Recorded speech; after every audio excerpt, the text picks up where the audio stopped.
은혜 받으실 하나님의 말씀, 누가복음 24장 13절로 17절의 말씀입니다. 그날에 그들 중 둘이 예루살렘에서 25리 되는 엠마오라 하는 마을로 가면서 이 모든 일을 서로 이야기하더라. 그들이 서로 이야기하며 문의할 때에 예수께서 가까이 이르러 그들과 동행하시나 그들의 눈이 가리어져서 그인 줄 알아보지 못하거늘 예수께서 이르시되 너희가 길 가면서 서로 주고받는 이야기가 무엇이냐 하시니 두 사람이 슬픈 빛을 띠고 머물러 서더라. 아멘.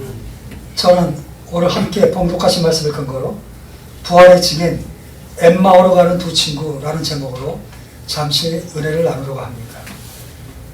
윌겔 몰트만 사진 한번 올려주시겠어요? 이분이 2024년 6월 3일 날 소천하시고 무려 98세로 돌아가셔요. 이 시대 마지막 최고의 신학자라고 했던 몰트만이 돌아가시는데, 이분이 2019년에 썼던 책 제목이 나는 영생을 믿는다. 그 서문에 뭐라고 써있냐면, 내가 제자에게 어마어마한 제자들이 있습니다.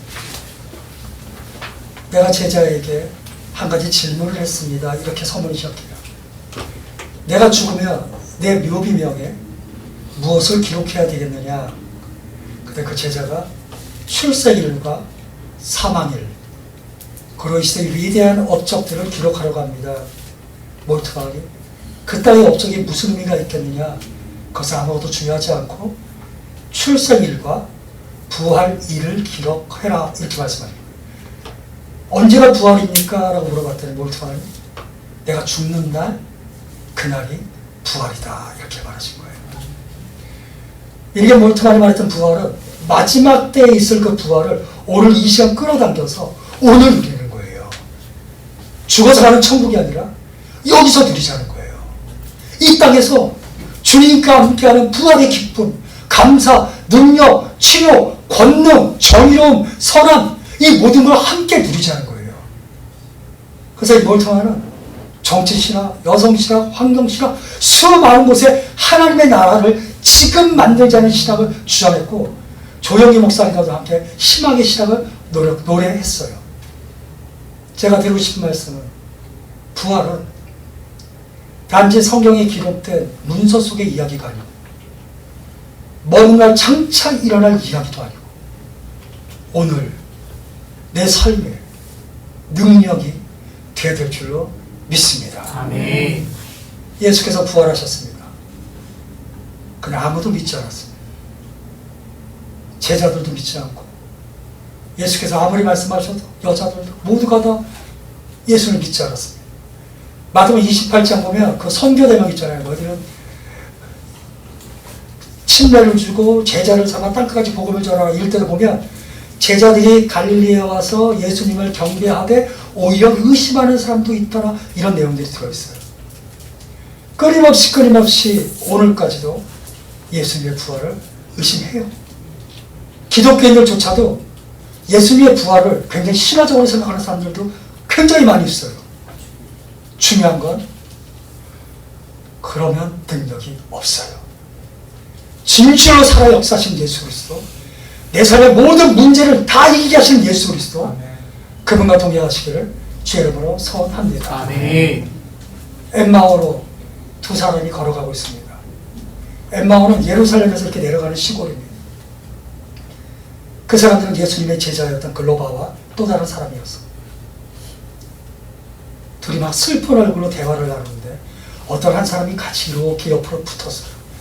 그래서 대화를 하는데 그들이 예수님을 알아보지 못해요. 오늘의 첫 번째, 크라테오, 눈이 가리워져서. 누가복음 24장 16절 말씀 다 같이 한 목소리로 봉독하시겠습니다. 그들의 눈이 가리어져서 그인 줄 알아보지 못하거늘. 이들이 예루살렘에서 엠마오로 걸어가보니 예수님 옆에 같이 동행했어요. 슬픈 동행. 근데 이 사람들이 예수님을 알아보지 못해요. 이 사람이 이 두 친구에게 물어보는 거예요. 무슨 이야기들을 그렇게 합니까? 그래서 그 사람이 딱 성경에 슬픈 빛을 하고 머물러 서서 부활하신 예수 그리스도를 쳐다보면서 그들이 이렇게 말하는 거예요. 당신은 길이 하나밖에 없거든요. 예루살렘에서 엠마오로 가는 길. 그러니까 거기서 내려오는 사람은 다 예루살렘에서 내려오는 사람인 거예요. 당신은 예루살렘에서 내려오면서 요 근래에 예루살렘에서 일어났던 일을 알지 못하는가? 나사렛 예수에 대한 이야기가 아니겠느냐? 우리가 그분이 하나님과 사람 앞에 일과 말씀에 있어서 전능하신 선지자라고 우리는 믿었다. 그분이 우리 이스라엘을 구원하실 분이라고 우리를 확신했다. 그런데 죽었다. 제사장들과 관원들이 재판에 넘겼고 십자가에 못 박아 죽였다. 모든 것은 끝장났다. 이렇게 얘기한 거예요. 그때 이 사람이, 옆에 있던 사람이 성경 말씀을 풀어주면서 같이 동행하는 이야기가 나와요. 왜 예수님을 알아보지 못했을까? 눈이 가리워져서. 헬라어 크라테오는 편견, 고정관념 이런 뜻입니다. 예수님이 죽었다라고 확신했기 때문에 부활하신 예수님을 상상도 할 수 없었어요. 부활의 최초의 증인, 부활의 증인은 아니지만 예수께서 부활절 새벽에 딱 그 무덤에 쫓아갔던 사람들은 다 여자였어요. 막달라 마리아, 글로바의 아내 마리아, 수많은 여자들이 가서 빈 무덤을 보고 얘기했어도 제자들은 아무도 믿지 않았다고요. 이 두 친구들 마찬가지로 아무도 믿지 않아서. 왜? 아무리 예수께서 말씀하셔도 부활은 있을 수 없다고 확신하니까. 오늘 우리가 살면서 자기 스스로에 대해서 혹은 자기의 환경에 대해서 절망스러운 확정 판결을 할 때가 있습니다. 나는 이거밖에 안 돼. 나는 큰 누구누가 같은 사람은 절대 못 돼. 내가 나를 아는데 무슨 내가 나를 알아요? 하나님만이 나를 아시지. 내가 나를 알고 나를 판단하건대 나는 소망이 없어. 부모님들이나 주변 사람들 그러잖아요. 내가 너를 알아. 알긴 뭘 알아요. 그 사람 혼자 눈물 흘리는 거 봤어요? 그 사람 속에 있는 엄청난 포텐셜, 그 잠재력 알 수 있어요? 더 중요한 거, 그 사람께 함께한 예수 그리스도의 능력을 알 수 있어요? 근데 자기 스스로 확정을 내렸기 때문에 더 이상 희망은 없는 거예요. 나는 안 돼. 그 순간부터 절대로 될 수가 없는 거지. 눈이 가려지지 않기를, 고정관념에 휩싸이지 말기를 주의 이름으로 소원합니다. 사도행전 12장 기가 막힙니다. 베드로가 감옥에 갇혀 있어요. 헤롯 왕이 예수님의 제자 중에 야고보를 죽였더니 유대인들이 너무 좋아요. 조금 더 인기 끌어야 되겠다 해서 베드로를 잡아다가 가뒀어요. 교회가, 성경에서 교회가 베드로가 풀려나기 위하여 간절히 기도하더라, 이 본문이 들어있어요. 사도행전 12장에 뜨겁게 기도했어요. 어떻게 기도했겠어요? 하나님, 베드로를 구해 주시옵소서. 구해 주실 줄로 믿습니다. 하나님의 권능과 은총과 거룩한 역사, 천군 천사가 함께하여 주시옵소서. 원수하기를 멸하여 주시옵소서. 그렇게 될 줄로 믿습니다. 불같이 기도했을 거 아니에요. 그날 밤 천사가 나타났어요. 베드로를 빡 발로 차가지고 깨워서 끌고 나왔어요. 베드로가 너무 기뻐서 교회로 왔어요. 물론 교회라고 왔지만 마가의 다락방이었어요. 안에 성도들이 있어요. 문이 잠겨있어요. 두려웠잖아요. 베드로가 막 문을 닫아요. 그 로데라는 여자애가 나왔어. 딱 들었더니 베드로의 목소리인 거잖아요. 얘가 너무 놀랐고 기쁘고 또 당황했죠. 감옥에 있어야 되니까. 돌아가서 제자들에게 베드로 선생님이 오셨습니다. 그랬더니 그 사람들이 뭐라는 줄 알아요? 네가 미쳤다. 이랬어요. 구원해 주실 줄로 믿습니다. 베드로 선생님이 오셨습니다. 네가 미쳤다. 감옥에 있는 베드로가 어떻게 오느냐? 정말로 베드로 선생님의 목소리입니다. 그럼 그게 천사가 왔나 보다. 똑같아요. 하나님 나를 축복해 주실 줄로 믿습니다. 나는 잘 될 줄로 믿습니다. 그리고 나서 미쳤나 보다. 내가 어떻게 잘 돼? 근심과 걱정에 쌓여서 예수님 문 밖에서 두들겨도 이건 귀신의 소리다 하고 딱 차단해버리는 우를 너무나 많이 범한다는 거예요. 믿음은 실천하는 것이라는 것, 희망을 놓지 않는다는 것을 알게 되시기를 주의 이름으로 소원합니다. 아멘. 조지 프레드릭 와츠의 그림과 오바마 사진을 띄워주시겠어요? 여기에 한 여자가 앞을 보지 못한대요. 그 눈을 가리고 있어요. 그 리라라고 하는 저 악기가 평화, 조화, 아름다움이라는 중세 악기예요. 근데 그 줄이 다 끊어지고 단열은 한 줄만 남아있어요. 저기 앉아있는 자리도 너무나 위태로워요. 1886년 상종주의 작가의 조지 프레드릭 와츠가 그린 그림이에요. 제목이 써있어서 아쉽네. 질문하려고 그랬는데 많은 사람들이 저 그림을 딱 보고 이렇게 생각했대요. 절망 중에 절망. 근데 저 그림의 제목은 희망입니다. 앞을 보지 못할 때가 있다. 아름다운 음악을 도저히 연주할 수 없이 다 끊어진 현 한 줄을 붙잡고 위태위태한 삶의 자리에 앉아서 그래도 음악을 튕기게 되는 저 모습, 저것이 희망이다. 희망은 하늘에서 뚝 떨어지는 것이 아니라 삶의 고통, 아픔, 절망을 딛고 이겨내는 것이다. 그런데 저 그림이 유명해진 이유가 2008년에 대통령이었던 오바마가 썼던 담대한 희망이라는 제목에서 그 희망의 책에서 오바마가 이 그림을 얘기한 거예요. 우리에게 있는 희망은 저절로 얻어지는 것이 아니라 가녀린 줄을 튕기는 그 음악 소리에 우리의 희망이 있다. 그랬어요. 줄이 다 끊어졌네. 거기에 집중하지 마시고 한 줄이 남아있네. 내 삶의 수많은 문제에 집중하지 마시고 죽음에서 부활하신 그리스도 예수를 의지하시기를 주의 이름으로 소원합니다. 아멘. 오늘의 두 번째, 디아노이고 눈이 밝아져. 그들이 너무 슬퍼하니까 예수께서 이 성경에 그대로 나와 있습니다. 이 미련한 사람들아 그래요. 성경의 말씀을 도저히 이해하지 못하는 사람들아. 모세, 토라, 모세오경, 창출레미신, 그리고 선지자, 느비, 예언서, 그리고 성경에 기록된 문서들, 케토빔, 시편, 성문서, 이 모든 구약 성경이 나에 대해서 기록한 것이 아니냐. 구약 성경을 쫙 믹서기로 갈면 어떻게 되느냐? 고난받으시고 죽으시고 반드시 부활하시는 것이 아니겠느냐. 이렇게 예수께서 말씀. 그래도 몰라요. 쭉 마침내 엠마오에 도착했어요. 그래서 예수께서 가는데 이들이 여기서 주무시고 가십시오. 그랬더니 예수께서 머물러요. 그리고 같이 식사를 하는데 예수께서 떡을 떼어주세요. 근데 성경에 이렇게 나와 있어요. 누가복음 24장 30절에서 31절 말씀. 다 같이 합독하시겠습니다. 그들과 함께 음식 잡수실 때 떡을 가지사 축사하시고 떼어 그들에게 주시니 그들의 눈이 밝아져 그인 줄 알아보더니 예수는 그들에게 보이지 아니하시는지라. 아멘. 떡을 떼서 주고 그들이 그 떡을 받아 먹으면서 그들의 눈이 밝아져 예수님을 알아본다 그랬어요. 이 밝아져가 헬라어 디아노이고예요. 직역하면 찢다는 뜻이에요. 절망에 고정되어 희망을 못 보는 소경과 같은 눈, 그 눈을 찢어버린다는 뜻이에요. 절망에 빠져서 허우적거리는 인생, 그 인생을 찢어버리겠다는 뜻이에요.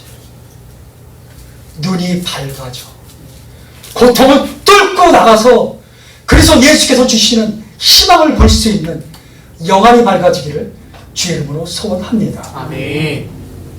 아무리 힘들어도 할 수 있거든요. 무슨 말이냐, 믿는 자에게 눈치 못함이 없는 우리 주님을 신뢰하시기를 주의 이름으로 소원합니다. 아멘.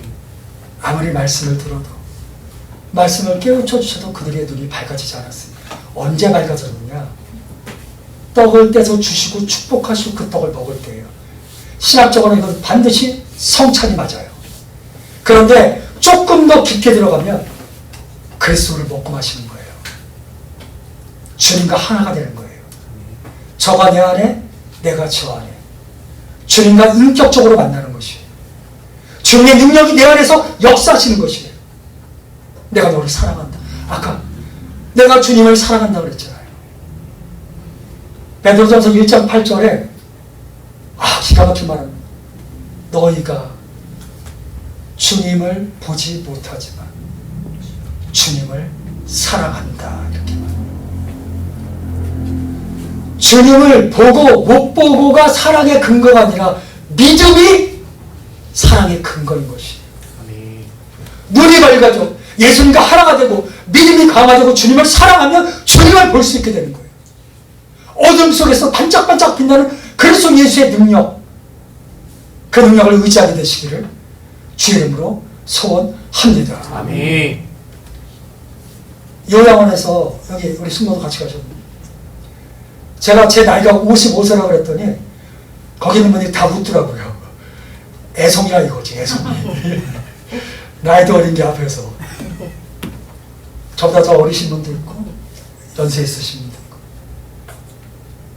시편 90편 보면 저 그 말씀 좋아해요. 우리의 인생의 자랑은 수고와 슬픔밖에 없습니다. 가슴에 너무 와요. 힘든 일이 많단 말이죠. 수고롭고 슬픈 일도 많단 말이죠.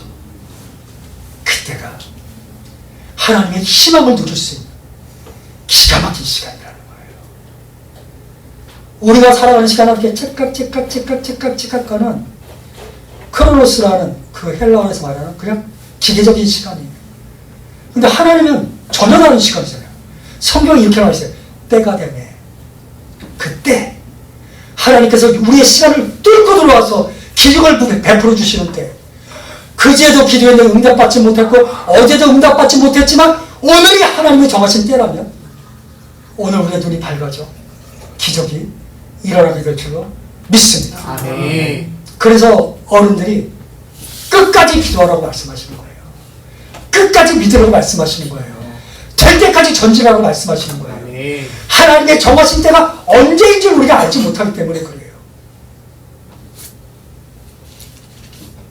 믿는 자 능치 못함이 없는 내게 능력 주신 예수 그리스도 안에서 나와 언제나 함께 하시는 성령 안에서 온 우주를 만드신 성부 하나님의 권능 안에서 우리는 승리하게 될 줄로 믿습니다. 아멘. 마지막 세 번째, 카이오, 마음이 뜨거워져서. 누가복음 24장 32절 말씀 다 같이 한 목소리를 봉독하시겠습니다. 그들이 서로 말하되 길에서 우리에게 말씀하시고 우리에게 성경을 풀어주실 때에 우리 속에서 마음이 뜨겁지 아니하더냐 하고. 그 제자들이 눈이 밝아져서 예수님을 알게 된 거예요. 근데 예수님이 갑자기 사라지셨어요. 그래서 신학적으로 그 주석서를 막 보면 이렇게 나와 있습니다. 부활하신 예수님은 우리가 봤을 때 우리와 빛 똑같은 것 같지만 공간을 초월하시거든요. 성경을 보면 주님께서 물리적으로 우리 앞에 계시건 계시지 않건 동일하다. 오늘 이 자리에 우리가 물리적으로 눈으로 예수님을 보지 못하지만 우리는 믿음으로 주께서 이 자리에 함께 하신 것을 안다. 너희 두세 사람이 내 이름으로 모인 곳에 내가 너희와 함께한다. 그 말은 뭐예요? 내가 너희의 기도를 듣겠다. 내가 너희의 눈물과 너희의 통곡과 너희의 기도를 다 듣고 응답해 주겠다는 거죠. 히스기야가 열왕기하 20장 보면 병들어 죽게 되었습니다. 이사야가 와서 당신 죽습니다 그랬어요. 히스기야가 그때 자기 후계자도 세워놓지 않았거든요. 너무너무 고통스러운 거죠. 그럼 막 회개하고 통곡하고 하나님 내 생전에 하나님께 잘했던 것들을 기억하셔서 제발 불쌍히 여기셔서 나 좀 살려주시오 막 그렇게 통곡해요. 이사야가 다시 와서 이렇게 말하죠. 하나님께서 왕의 기도와 눈물을 보셨답니다. 그래요. 오늘 이 자리에 계신 분들, 저는 그 가슴 깊이 있는 아픔과 그 눈물과 고통을 모릅니다. 안 됐다, 힘들겠다, 어렵겠다 기도를 해줄 수 있지만 그 마음 깊은 곳에 있는 아픔을 어떻게 공감하겠어요? 그러나 우리 주 그리스도 예수 하나님은 그 아픔을 공감하시는 분이다. 옛날 성경에는 체휼하시는 분이다. 매우 불쌍히 여기시고 가슴 아파하시는 분이다. 신약 성경에 예수 그리스도께서 능력을 베풀 때 항상 그 앞에 나온 단어가 있어요. 스프랑크 니조마이, 불쌍히 여기요. 우리가 잘나서, 우리가 훈련해서, 우리가 대단해서 주님께서 우리를 구원해 주시고 우리의 기도에 응답해 주신 게 아닌 게 너무나 감사한 거예요. 우리를 불쌍히 여기시고 또 불쌍히 여기시고 안 됐다고 생각하시면서, 저는 예전에 그렇게 생각했습니다. 똑같은 실수를 반복하고 그 똑같은 실수를 들고 하나님께 가서 똑같이 회개하면 하나님이 지겹지 않을까? 성경은 너의 죄를 기억하지 않는다고 말씀하셨어요. 어제 지은 죄, 그저께 지은 죄, 날마다 똑같은 죄의 목록을 짊어지고 주님께 나온다 할지라도 주님은 용서하시고 또 용서하시고 또 용서하신다는 사실을 믿게 되길 주의 이름으로 소원합니다. 부활의 사건은 똑같은 패턴이에요. 제가 늘 말씀드린 것처럼 성경 내용은 정말로 어렵지 않아요. 성경대로 사는 게 어려운 거예요. 예수가 부활하셨다? 제자들이 의심했다? 예수가 직접 내가 부활했다는 걸 보여주셨다? 그들이 회개했다? 그들이 능력받았다? 이제 명령받았다? 약속받았다? 소명하고 땅까지 나간다? 이게 그냥 성경의 끝이에요. 근데 중요한 건 뭐예요? 하나님의 용서가 아니면 기적은 없어요. 오늘 이 자리에 앉아 계시는 우리 모두, 저를 포함해서 우리는 정말 감사해야 돼요. 주께서 디카이오스는 우리를 의롭다고 간주하셨어요. 여기서 이 디카이오스는 의롭다 이 말은 진짜 뭔가 영혼이 다 의롭다, 정의롭다 그 뜻이 아니에요. 착한 걸로 인정할게. 죄 없다고 내가 생각할게. 너희들의 모든 죄와 잘못을 내가 짊어질게요. 자유하세요. 자유하란 말이 방종하라는 뜻이 아니라 눌리지 마세요. 마귀에게 속지 마시고 늘 성령과 동행하기를 주의 이름으로 소원합니다. 아멘. 예수께서 가르치셨어요. 그러니까 이 두 친구가 서로 대화하는 거예요. 야, 희한하다. 우리가 길에서 예수님의 말씀을 듣고 그분이 성경의 말씀을 해석해 주실 때 우리의 마음이 카이오 불타오르는 것 같지 않더냐? 우리나라 성경은요 굉장히 학식이 있어요. 뜨거워지지 않더냐? 이렇게 굉장히 부드럽게 표현했어요. 근데 헬라 언어는 활활 불타오르다 이런 뜻이에요. 야, 부활하신 예수님을 만났더니 내 심장이 불타올라. 사랑하는 성도님, 심장이 불타오르기를 주의 이름으로 소원합니다. 아멘. 예수에 미쳐야 돼요. 하나님께 막 이 가슴 설레임, 예배 시간 좀 늦게 가면 좋겠다 이러시면 안 되고, 어느 날 좀 늦게 가더니 헌금 시간이 지나갔대, 돈 벌었다 이러면 안 돼요. 제가 제일 좋아하는 말이 아까 롯데신호에서 뭐라 그랬죠? 니나 나나 똑같아. 우리 마음이 다 거기서 거기에요. 활활 불타오르는 사람을 통해서 기적이 일어나기 때문이에요. 우리의 마음이 뜨겁지 않더냐 하더니 그 다음에 그들이 했던 행동은 엠마오, 좌절과 슬픔과 고통과 방황의 길에서 돌이켜서, 이게 지금 다 같은 시간인 거예요. 부활한 첫날 그날 일어났던 일이에요. 거기서 다시 방향을 틀어서 다시 예루살렘으로 올라가는 거예요. 성령 충만하시기를 주의 이름으로 소원합니다. 아멘. 저는 예전에도 그랬어요. 목사님들이 성령 충만하십시오. 그때마다 성령 충만한 게 무엇인지에 대해서 자세히 좀 설명을 해달라는 거예요. 성령 충만하면 어떤 일이 생기는지에 대해서 자세히 설명을 듣고 싶은데 늘 성령 충만하래. 성령 충만은요, 엠마오 가던 길을 틀어서 예루살렘으로 가는 거예요. 예수께서 죽으신 것, 거기는 지금도 엄청 무서운 땅인 거예요. 잠깐 잡혀서 죽을 수도 있는 그것을 담대하게 걸어가는 것, 그것이 성령 충만이에요. 좌절과 실망과 고통, 하나도 내 상황이 바뀐 게 없어. 그래도 거기서 희망을 발견하고 우리 주 예수 그리스도의 부활의 증인이 되는 것, 입으로 내 삶으로 하나님 주시는 평화와 기쁨과 감사를 누리는 삶, 그게 바로 성령 충만이에요. 저는 누구보다도 방언 잘합니다. 그래서 말할 수 있어요. 방언이 성령 충만의 전부라고 절대 저는 생각하지 않아요. 우리는 고전적 오순절주의자들, 예전에 우리가 배웠을 때 방언은 성령 충만의 첫 입문이에요. 굉장히 중요해요. 하지만 방언하면서도 부활의 증인이 못 되는 사람이 천지에 쌓여 있어요. 진실로 성령 충만은 삶의 방향을 트는 것이에요. 계속해서 엠마오로 가는 사람은 카요, 마음이 불타오르는 사람이 결단코 아닙니다. 누가 봐도 반짝반짝거려야 돼요. 누가 봐도 활기차려야 돼요. 야, 졸아도 간지 있게 졸아야지. 예배 때 막 비굴하게 졸지 말고 떳떳하게. 주보를 왜 나눠주는 줄 알아요? 졸지 말라고. 하나님이 주시는 이 세상에서 얼마나 아름다운 피조물이고 시편 8편에 인자가 무엇이건데 사람이 무엇이건데 하나님보다 조금 못하게 우리를 만드셨습니까? 이렇게 말씀하셨더라고요. 그래서 이제 부활로 우리가 그 존귀한 이마고데이 하나님의 형상을 회복하게 된 것이에요. 오늘도 우리는 수없이 엠마오로 가고 있습니다.